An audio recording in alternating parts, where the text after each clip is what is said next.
Hi everyone, my name is Angelica. I'm the owner of the Math Magician Services and I'm one of the students in Bryce's coaching program.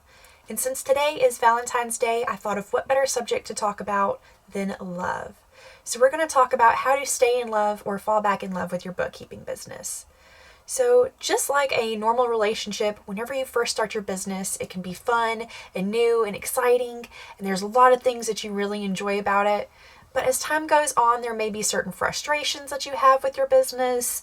There may be certain things that you wish you could maybe change.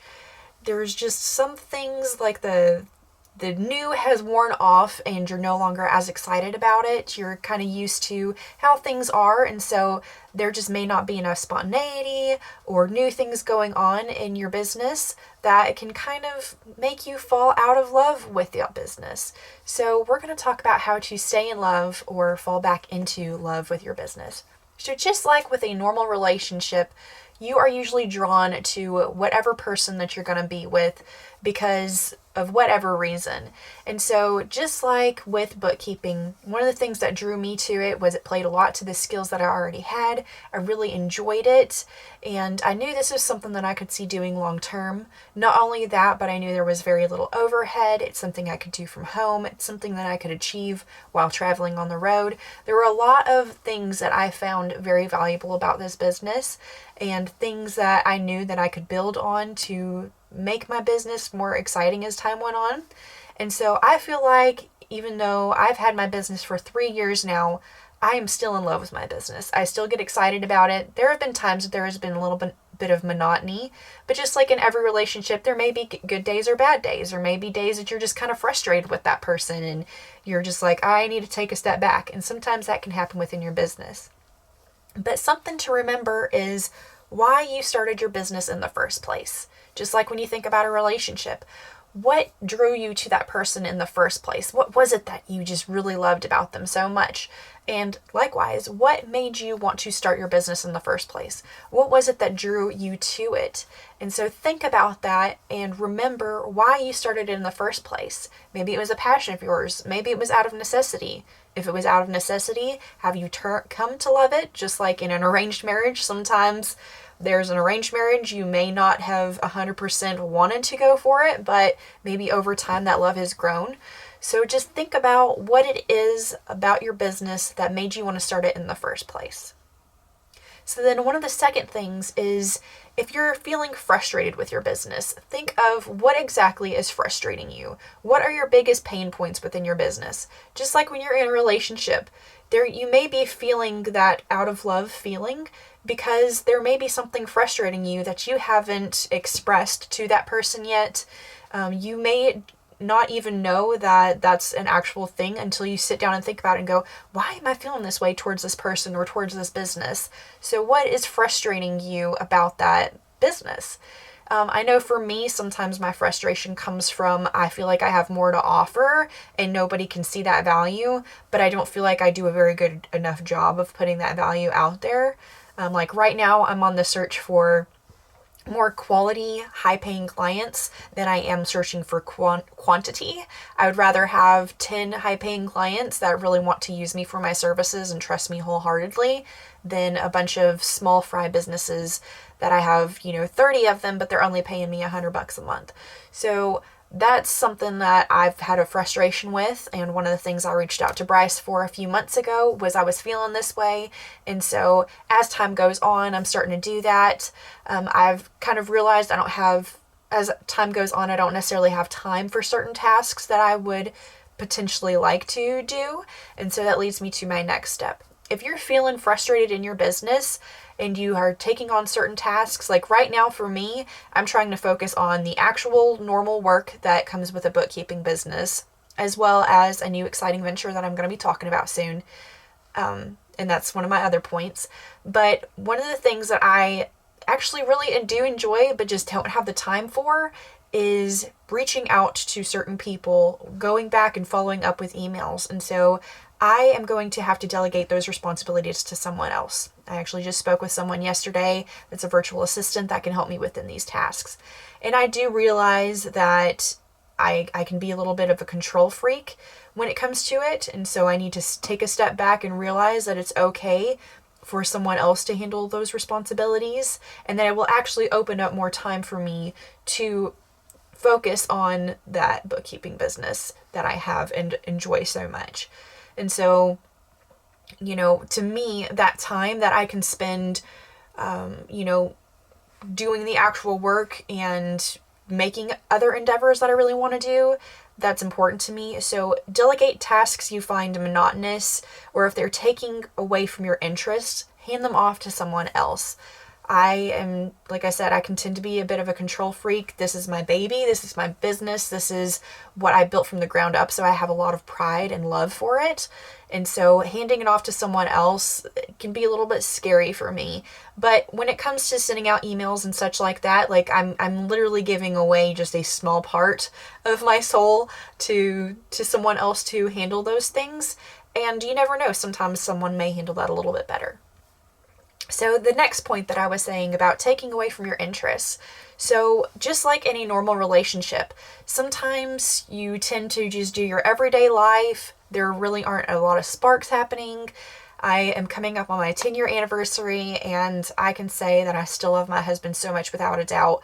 But there are definitely days where we're just focused on work and the other stresses of life that sometimes can come between us. And so we need to look for opportunities to go, you know what, why don't we have a date night tonight? Let's go spark that love for us. So like a few months ago, for our 9-year anniversary, we went to Florida and we were by the beach, and just walking on the beach and doing that was so nice. And I'm going off on a whole different tangent. But what I'm trying to say is, within your bookkeeping business, do things that may be a little bit outside your comfort zone, but that can spark that interest back in your bookkeeping business, that make you look at your business and go, oh man, this is why I love this so much, and it just makes me want to spend more time with this person or with this business. Everything that I'm saying can be likened back mostly to a relationship. So if I'm kind of talking weird, then that's why. But one of the things that I've started doing recently is I was approached by the community college to help build a online virtual QuickBooks training academy, and to be able to teach some of the students from the college. And then also, I can branch out and start marketing it to other people that are looking for QuickBooks training. And so I have been real excited about that because I love teaching. That's why I get on here and do these YouTube videos for you guys, is because I love having a community where I can open up and talk to people, give them something new to think about that they never might have before, and just the teaching aspect of it all. And I have this wealth of knowledge in my QuickBooks training that I can give away to other business owners, and more than likely they're going to get frustrated with it and they're going to want to delegate that task off to me because they don't have time for it and it's monotonous to them. So that's something that I've been really excited about. But as far as you and your bookkeeping business, you don't have to necessarily do that if that's not your forte. But branch out in other avenues. If you're doing bookkeeping, have you thought of possibly becoming an enrolled agent? Have you thought of learning just a little bit of taxes? Have you thought of branching into other territories, consulting work, so on and so forth? So that's another thing that I really love about this business, is that I can only go up from here. Bookkeeping is a very important business, but there's so many other things that I could do with it. And one of the things that Bryce and I talked about was actually creating a course for new bookkeeping business owners to walk them through how to do bookkeeping, and also the marketing that Bryce offers. So that's another thing that's been really exciting. And what I was trying to say with that, though, is that this kind of gives you an opportunity to look ahead to the future and realize, like, what is it that you want out of this business and what can you do with it? Like, for me, I know as far as my personal relationship with my husband, what I want for us is to be able to meet our goals of being able to travel around, be able to spend more time together. And my business actually is going to help with a lot of that. And so I guess also realizing in my next point that I'm going to talk about, make goals for your business. So if you started your business, what was your original goal of starting your business? Was it, like I said, out of necessity? Was it just something that you thought was fun? Was it something that was just a hobby that you created into something new? So do make plans for your business, because that's going to be really important to know where you want it to go. Just like in a relationship, you may be dating that person with thoughts of marrying them. You may be thinking about wanting to have children, buying a home. There's so many other things that you can think about. And so, like with my business, my main goal right now is to reach a certain number of clients, to be able to make a certain amount of money per month. And I'm doing that in small increments as I go along. I'm not just like, oh, eventually I'll get there. I'm constantly working towards that. And my main goal is to make enough money right now where my husband can quit his job and work for me full time. And we may not be able to travel immediately, but be able to be together, and I can teach him how to do everything else, because he is a mechanic. He's tired of his job. He's tired of so many different things. And so I really want to give him that opportunity. So that's a big goal of mine as far as my business goes. And then working towards that even more is, possibly hiring someone to do full-time administrative work for me. Possibly growing so much to the point where I'm doing teaching and more consultory type work. So there's all kinds of goals that I have. And so one thing that you need to do is set goals within your business too, and have a realistic timeline. And I would suggest setting aside, even if it's an hour a week of your time, to step away from actually managing the business and actually thinking of plans for your business. So that is one huge thing that I would highly suggest. Another thing, make business more efficient. Make your time more efficient. Just like whenever it comes to a relationship, make your time with that person more, not efficient, but meaningful. Don't just sit there on the TV and ignore that person when you're with them. Actually sit down and talk with them, have a conversation with them, try to make that time a little more meaningful. And so just like with your business, try to make your things within your business more meaningful, more efficient. Find new ways to spend your time managing your employees, producing, new services, etc. And so that's another big tip that I would suggest as far as that goes, is just make sure that things are run to more streamlined. I know I'm constantly going back through and thinking of how can I make certain things more efficient on my end, as far as some of the tasks that I do. And so that's whenever I downloaded Keeper, which I've talked about as a way to kind of help me with my tasks and kind of streamline how I do things. I've changed so many things throughout my business over time, from how I did contracts to how I got paid, etc. And so even whenever it comes to first initial consultations, now I have a form that I have people fill out anytime they want to do a consultation with me. That way, it's just streamlining that process, and you can do that as well. So sit down, think about what it is that could be more efficient within your business, and try to work towards those goals. It could be one step at a time. Like I said, it could be making a little form for people to fill out. It could be downloading a software that helps you with your stuff. It could be just changing the way that you send out emails or the way that you contact people. So those are some things that I would suggest.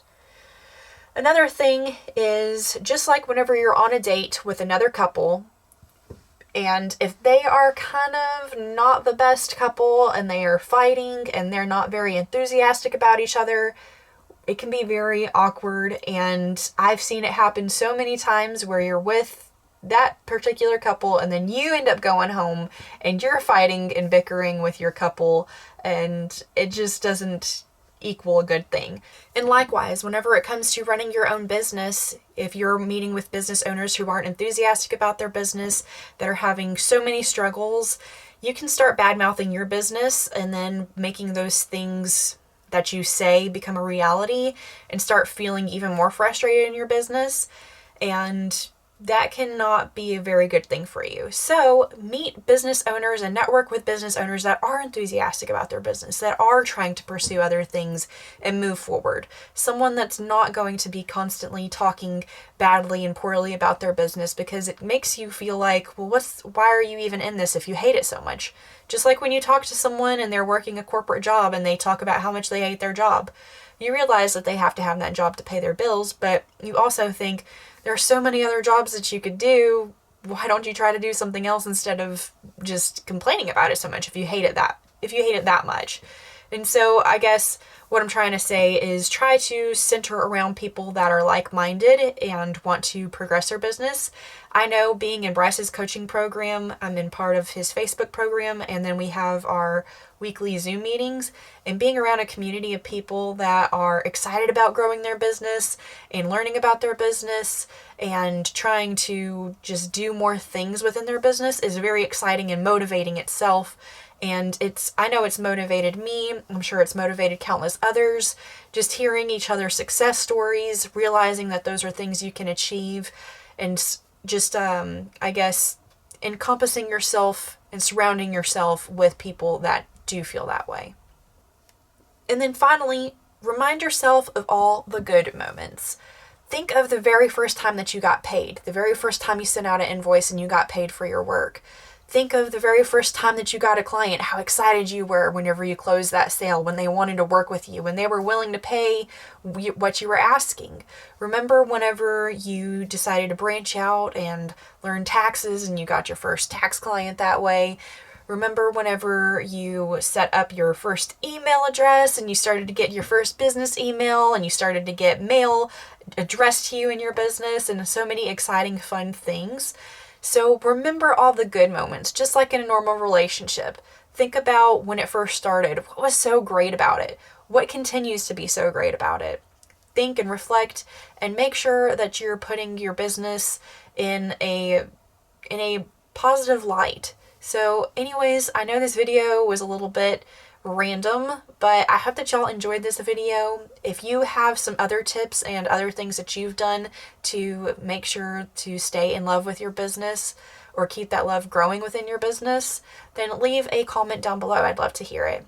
And also, if you are wanting to make new steps in your business, grow your business, do whatever you can, then I would highly suggest giving Bryce a call and seeing how he can help you in your business, because that is a very fulfilling next step moving forward. So thank you. That information is down in the description below, and I will see y'all in the next video. Bye.